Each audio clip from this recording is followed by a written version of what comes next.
উদ্ধাৰ কৰিলে আজি কেনেকৈ পালে এই পাহাৰ ইফালৰ পৰা মানে পথাৰৰ পৰা ইফালে দৌৰি আহি আছিল দৌৰি আহি থাকাতে আমাৰ এই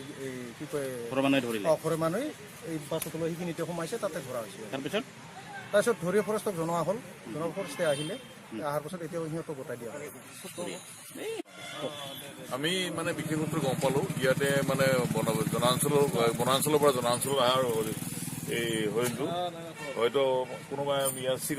চিকাৰী অহা মানে হেৰি কৰিছিলে তাৰ আঘাতপ্ৰাপ্ত অৱস্থাত আমি পোৱা হৈছে এতিয়া তাক